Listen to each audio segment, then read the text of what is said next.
je voulais, en votre nom à tous, saluer et remercier Laurent Berger pour sa présence cet après-midi. Vous pouvez à peu près imaginer ce que peut être son emploi du temps. Et c'est la deuxième fois qu'il vient à nos journées ou à nos congrès, puisque Laurent, tu étais venu en 2014. Nous étions à ce moment-là pratiquement officiellement dans la campagne électorale pour les élections professionnelles du secteur public. Et élections que nous avons remportées, puisque sur les 3 corps de direction, on a eu l'occasion de le rappeler ce matin, nous totalisons 52% des voix, ce qui est un score, un bon socle pour penser à l'avenir. Et donc, ton message aussi nous y a aidés. Et encore une fois, merci pour cette fois-là et merci pour aujourd'hui. La parole est assez libre. Ce matin, nous avons adopté le rapport d'activité. Cet après-midi, nous avons des tables rondes et des échanges et des discours officiels. Demain, ce sera le projet et les élections du prochain conseil syndical. Demain, ce seront évidemment la discussion et le vote de la résolution, mais aussi à nouveau des tables rondes et des échanges professionnels, tant pour le secteur public que pour le secteur privé. Alors, je pense que c'est assez simple de lancer le sujet. Je crois que, à ce stade, nous sommes sur un thème général de notre congrès, agir pour maîtriser notre avenir. Et notre avenir, en fait, est tout particulièrement incertain ces temps-ci. L'avenir n'est jamais écrit d'avance, il ne l'a jamais été, mais nous sommes néanmoins dans une période qui connaît une certaine instabilité. Et l'histoire hésite sans doute à s'écrire, peut-être est-ce mieux d'ailleurs qu'elle hésite, mais en tout cas, nous ne savons pas, ni comme citoyens, ni comme professionnels, comment va se dérouler 2017 et les années suivantes. Ce que nous connaissons, ce sont des contraintes managériales, financières et autres. Nous sommes dans une situation complexe dans notre secteur, mais ça n'est sans doute pas original. Et du coup, c'est intéressant de pouvoir bénéficier de ton regard, qui est un regard qui voit loin et qui embrasse l'horizon de manière très très large, entre ce qui nous est spécifique et ce qui est sans doute beaucoup plus général et non singulier. Ce que tu peux nous dire de ce contexte nous intéresse au plus haut point. Merci.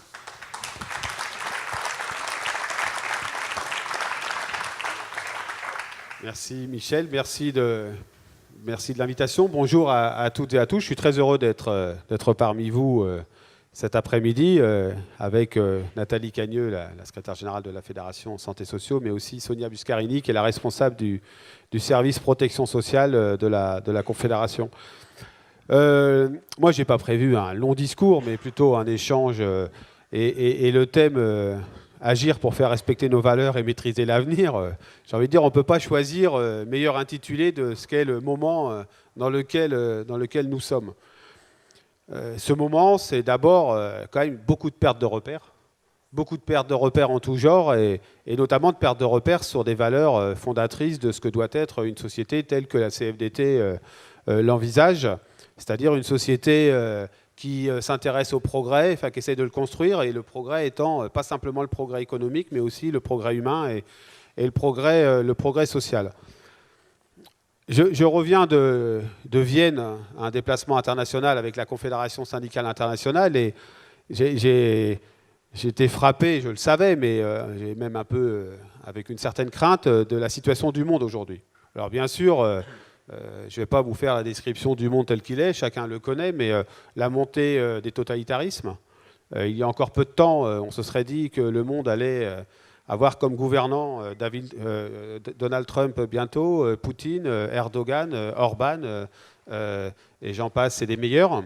Et demain, peut-être d'autres au pouvoir ce week-end, peut-être un président d'extrême droite en Autriche, d'où je reviens, etc. Enfin, en tout cas, on voit bien une espèce d'absence de repères globaux, parce que aussi on s'est souvent occupé de macro, mais pas assez souvent de micro. Et le constat qu'on faisait collectivement avec mes collègues internationaux, c'était que, en tout cas moi je plaidais pour ça hier, il faut repartir des gens et repartir des réalités vécues pour construire le progrès tel que nous le concevons. Et donc cette période, c'est une période de profonde mutation. qui déstabilise notre modèle économique, qui déstabilise notre modèle social, qui déstabilise notre modèle de société aussi. Et ces mutations, on les connaît, je ne vais pas en faire un long exposé, mais c'est d'abord la mondialisation. La mondialisation qui n'a jamais été vraiment expliquée, notamment dans notre pays, et qui est vue comme une menace, et elle comporte des menaces. Mais je rappelle quand même que, même si ce n'est pas de bon ton d'avoir une vision objective sur le sujet dans la période, mais la mondialisation, c'est aussi, en quelque sorte, ce qui se passe, un rattrapage de certaines populations dites du Sud à l'égard des populations du Nord. Le seul problème, c'est que les inégalités intra-continent, intra-pays ont progressé. Mais les inégalités d'un niveau mondial, malgré tout, personne ne le sait, mais la pauvreté a reculé dans le monde. Ça ne veut pas dire qu'on s'en satisfasse, hein. Mais il faut quand même regarder que la mondialisation n'est pas simplement l'attaque de l'autre à l'égard de nos modèles dits développés, mais aussi un certain rééquilibrage qui se passe. Et que la question qui est posée, ce n'est pas de lutter contre, de toute façon, ça reviendrait à se battre contre les moulins à vent, c'est quelle régulation nous souhaitons pour qu'au sein de cette mondialisation, on fasse de la lutte contre les inégalités, on fasse du développement durable, de la transition écologique qui est absolument nécessaire pour tout simplement la survie humaine, et bien comment on en fait en sorte que ce soit des moteurs de progrès plutôt que de considérer que ce sont les résultantes d'un modèle qui devrait fonctionner seulement sur les échanges commerciaux et économiques. Les mutations, c'est aussi ce qu'on connaît à travers le développement du numérique. Vos secteurs n'en sont pas du tout exonérés. Ils sont fortement touchés. Et ça percute le travail en tant que tel.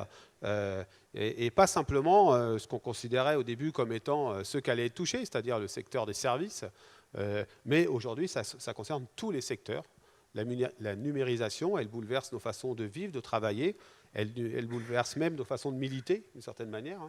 On le voit bien. Aujourd'hui, on est capable d'avoir plus de 15 millions de réponses sur la façon dont les gens vivent leur travail à travers l'enquête Parlons Travail. Aller rechercher autant de réponses par d'autres moyens que le numérique aurait été beaucoup plus compliqué, même si la Fédération Santé avait fait sur l'hôpital une très très belle enquête il y a quelques années. Mais on le voit bien. Donc, il y a d'autres façons aussi de s'adresser aux citoyens. Même si moi, à titre personnel, je considère toujours que rien ne remplace un échange les yeux dans les yeux. Mais en même temps, on voit bien que ça bouleverse, ça crée beaucoup d'inquiétudes. Beaucoup d'inquiétudes qui se manifestent par cette peur de ce que certains appellent la peur du déclassement, la peur de son travail, d'avoir un parcours professionnel qui soit chaotique et pas sécurisé. Voilà. Et puis le contexte, c'est aussi les opportunités qui sont les mutations, c'est aussi les opportunités qui sont les nôtres. La question de la transition écologique, eh bien, de mon point de vue, une formidable source de progrès, à une seule condition, c'est là encore qu'on en fasse un objet démocratique et qu'on explique les choix, et que deuxièmement, on s'intéresse à ceux qui vont, d'une manière ou d'une autre, être perturbés dans leur emploi, dans leur façon de vivre, dans leur travail, par ces transitions écologique. Et tout ça fait que, comme personne, quasiment, n'est capable de montrer le progrès, et que les uns ou les autres promettent du sang, comme j'ai dit ce matin à la radio, j'ai dit de la sueur et des larmes, mais parfois il y en a même certains qui nous promettent du sang et des larmes, eh bien, on a un phénomène de peur généralisé dans notre pays, mais je peux vous assurer que c'est le sentiment qui ressurgit évidemment en Europe, et plus globalement dans beaucoup de pays du monde. Je ne reviens pas également sur une des difficultés, une des profondes mutations de la période, c'est les mutations aussi démographiques et les flux de population. Moi, j'ai presque honte de ce qui se passe, enfin, c'est pas presque, j'ai honte de ce qui se passe aujourd'hui à Alep et de ce qui se passe dans la façon dont notre pays a été incapable, contrairement à d'autres et à certains de ses voisins, de s'ouvrir à l'accueil d'un certain nombre de réfugiés qui, je vous le rappelle, sont des gens comme vous et moi, qui fuient leur pays pour des raisons que l'on comprend aisément.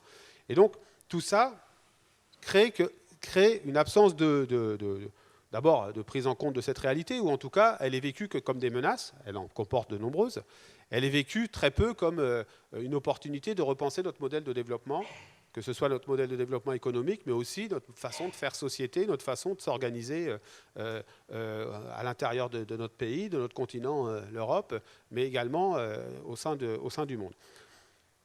Et donc ça crée des peurs, et les peurs, il n'y a rien de mieux que les populismes. Vous savez, je lisais ce matin un article qui disait que Beppe Grillo en Italie demande aux gens de voter avec leur ventre et pas avec leur tête. Et que ceux qui s'opposent à ce type de populisme, trop souvent, demandent aux gens de voter simplement avec leur tête. Et moi, je crois qu'il faut qu'on en appelle aux gens à s'exprimer avec leur tête et avec leur cœur. C'est-à-dire qu'il faut qu'on remette la question des valeurs au centre de nos préoccupations. C'est-à-dire, ça sert à quoi tout ça? C'est quoi le sens de ce qu'on est en train de construire? Et vous êtes dans un secteur, je trouve, tu le disais Michel, un parmi d'autres, moi je le dis souvent, à Nathalie et à d'autres, je pense que je n'ai jamais vu autant de difficultés et de souffrances parfois exprimées que dans vos secteurs. Parce que d'abord, on ne fait pas totalement ces métiers-là par hasard. Et puis deuxièmement, parce que vous êtes dans un secteur qui est bousculé par une vision presque quasi exclusivement comptable de vos activités, de la santé. Et du coup, vous êtes en première ligne pour constater les impasses de ce type de raisonnement. C'est-à-dire d'abord une approche macro, une approche comptable des choses, et donc quelque part une absence de maîtrise, de capacité à bien faire son travail, dont moi je considère que c'est le problème numéro un, qui doit être la préoccupation numéro un des syndicats, c'est-à-dire comment on permet à nos collègues, aux salariés, aux agents, de s'approprier correctement leur travail et de le faire dans de bonnes conditions.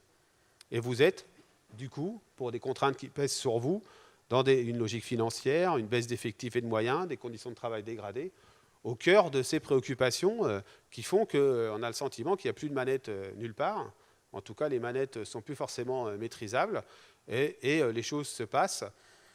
Et alerte après alerte, hein, parce que évidemment vous faites votre rôle d'organisation syndicale, eh bien, de syndicat, eh bien, malgré tout, les choses se passent, quoi. Et je crois que notre rôle, c'est de dire stop à un moment donné. Alors, il faut le dire de différentes manières. Vous l'avez dit pour un certain sujet hier à votre manière. Mais je crois qu'il est grand temps qu'on redise quelle est la richesse de ces activités. C'est pour ça que moi je souscris depuis longtemps, même si à je suis une richesse. J'ai dit une fois nous sommes une richesse, je me suis fait engueuler par Nathalie, donc je dis je suis une richesse. Moi je pense que collectivement les salariés et les agents des fonctions publiques sont une richesse et c'est là-dessus qu'il faut qu'on reparte, notamment parce que ce qui s'annonce, moi non plus, hein, je crois que le futur n'est jamais écrit, mais ce qui s'annonce c'est de toute façon, vous le voyez, de nouvelles caricatures sur notamment en termes de santé. On a assisté à quelques jolis dérapages ces derniers jours, mais aussi en termes de fonction publique. Et là, c'est plus du dérapage, c'est carrément, je l'ai qualifié comme tel, donc je peux le refaire, de délire, de considérer que les approches devraient être comptables. Qu'il y ait des choix à faire, évidemment. Que la dépense publique doit être maîtrisée et orientée là où on en a le plus besoin, évidemment. Mais moi, j'invite juste à regarder les cartes. Je suis peut-être ma formation initiale, mais quand on regarde les cartes aujourd'hui, si vous cumulez les cartes de la désindustrialisation avec les cartes de la fuite des services publics, d'un certain nombre de services publics, d'un certain nombre de territoires, et les cartes de vote pour les partis extrémistes, vous n'avez pas besoin d'en changer un contour. Et donc ça veut dire qu'il faut qu'on redise que pour faire société, il faut sortir des logiques uniquement comptables, il faut repartir des besoins, il faut maîtriser ce que l'on souhaite faire comme dépense, ce n'est pas un gros mot, mais le faire avec intelligence, et puis surtout redonner le sens de ce que c'est faire société. Et donc, dans votre secteur, ça veut dire redonner des marges de manœuvre, reconsidérer le travail comme étant au cœur de la richesse de la santé, de l'action sociale, et puis, je crois, développer davantage de dialogue social. Je tiens à le dire, moi je pense que, on en parlait tout à l'heure au café, s'il y a autant de mal-être parfois dans les fonctions publiques, je ne prends pas particulièrement la fonction publique hospitalière, mais s'il y a autant de malaise, c'est le sentiment que les choses, que plus personne, enfin en tout cas que les agents eux-mêmes, et les acteurs, j'ai envie de dire, y compris les directeurs, n'ont plus les manettes pour agir et tout leur tombe de là-haut. Et je pense qu'on est dans une société qui est devenue plus horizontale, qui a besoin de davantage de marge de manœuvre et d'écouter les préoccupations des uns et des autres. SAC CFDT. S'engager pour chacun. Agir pour tous.